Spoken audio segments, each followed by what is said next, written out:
Alright, we're working our way through Texas Jim's pile of challenge locks. Let's move on to the next one. This is a Sargent. Looks like an original key. Works perfectly. And oh my god. Alright, well, hopefully we don't need no stinking key. But with bidding like that, anything's possible, I guess. That baby clamped down, get the camera centered. Let me move that just a bit. There we go. And let's see here. We will try top of the keyway, of course. And let me take, I'm going to try this is a black candle, so this is a standard thickness gem. That's really tight. Okay, we got some slop in there. Let me zoom in a bit. So maybe if there's some counter rotation or anything, you guys will be able to see it a little bit better. Alright, got some slop in there, so we know we got some security pins all the way to the rear. That just does not want to stay in there very well. Those pins are right there on the front, kind of blocking us out a little bit. There we go. Alright, all the way to the rear. Light tension, since we know Jim likes alien technology. Okay, I'm on pin 6. I felt a little give on it. I felt a click.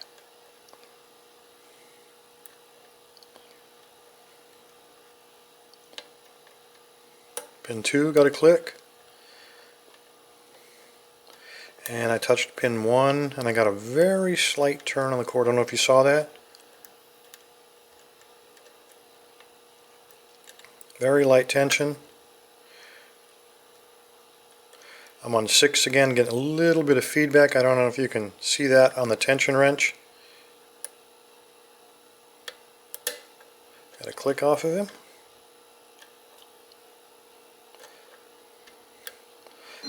So that might be a spool, felt a little spoolie.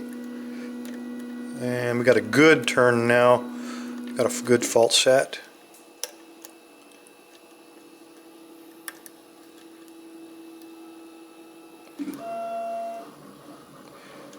I'm on pin 5, a little bit of counter rotation. Let me look at everybody else first. 3's got good counter rotation, nice and distinct there. Let's go ahead and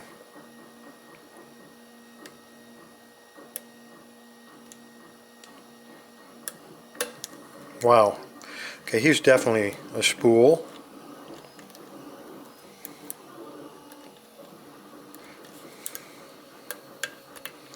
Yeah, hopefully we can find another spool, because they're easier than serrated, that's for sure.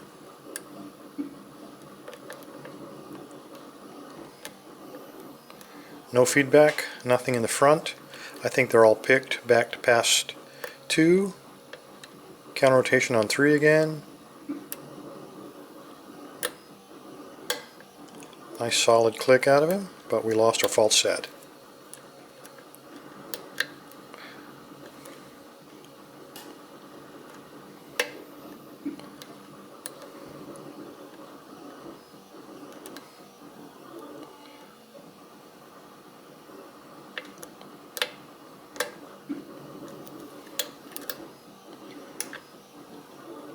Okay, we got our fault set back. I just touched 6.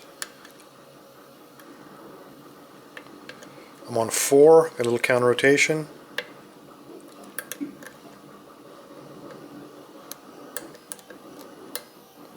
Wow. Okay, we got definitely some serrateds in here, guys.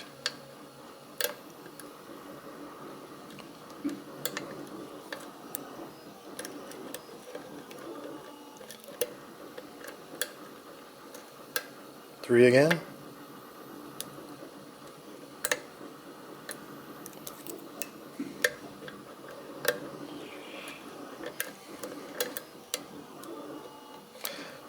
Alright, something must be caught up on that ledge. Probably one pin.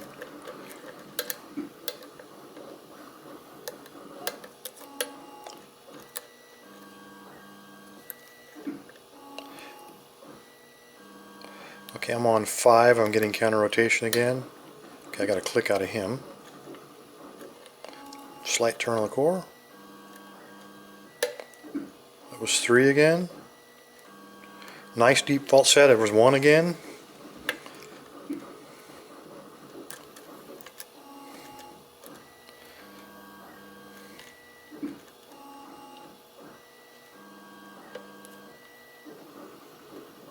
Two.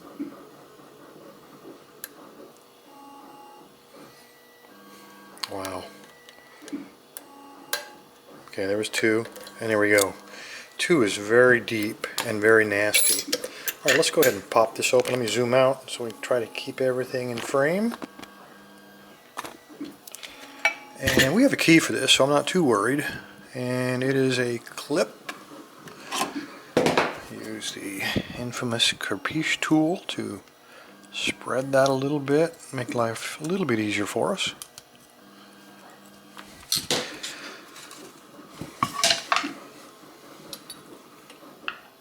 Okay, it's the right size.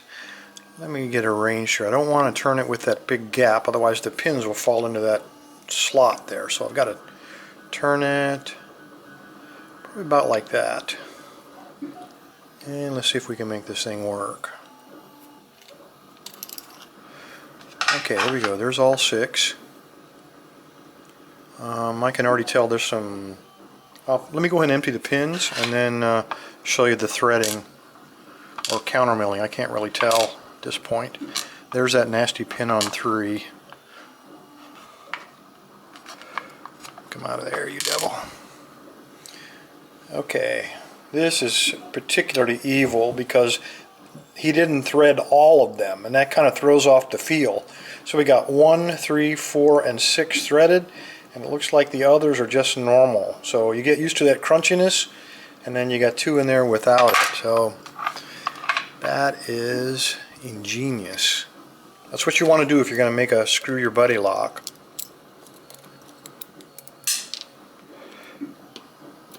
Okay, we got a homemade pin. Ooh, another weird looking, I'll show you when we get that.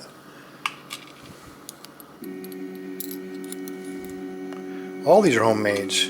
Pretty good ones too. Very good ones. And they're all different. So you're not going to be getting any...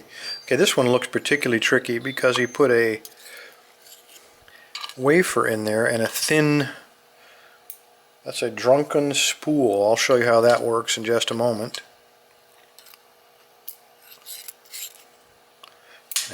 Another homemade spool. That should be it. Yep. Nothing unusual about the core. I see one more pin stuck in there though. It is a wafer and it was on 2. There he is. So we have 2 drunken spools. So let me straighten these up and I'll show you the trickiness that we had up inside of here. Somebody put a lot of thought into this one. This is the kind of lock you send to somebody you don't like. Right, Texas Jim? Alright, let me find something to point with. There we go. Alright, so we have this strange looking, let me put this perfectly vertical so we don't screw the aspect. Homemade, we got a little groove here to catch the threads. Now remember, we had threaded on 1, 3, 4, and 6. So there's 1 he would have caught there, and then this guy, he's turned around upside down. Sorry about that. There we go. This one is in there with the drunken spool. It was not a threaded chamber, but you put this on top of the spring, and then this pointed end goes against that. So that way when this falls into the chamber, he starts kind of dancing around and flopping. Really gives you weird feedback. We just have a homemade serrated here. 3 was threaded, so we got to worry about him. 4 was threaded, so we have this narrowed portion here on the pin, and then also a serrated on top to catch those grooves. 5 was not threaded, so again we have another drunken spool flopping around in there trying to screw you up. And then number 6 was threaded, so we have that'll catch on the threads, and then we had this part that will catch on the threads. So really nasty pin locks. Texas Jim, man, you put a lot of thought into this one. Not only weird looking pins, but awesome bitting, because you've got this really deep one back here hiding behind all of these shallow ones. Just really nasty. I don't know if this lock this pin, I'm sorry, this key came this way or if you created it, but that was really let's get even with Bill. Anyway, Texas Jim, sir, thank you for the lock. This is a really very well done lock. Thank you for the lock. I really appreciate it. Everybody else, stay safe, stay legal.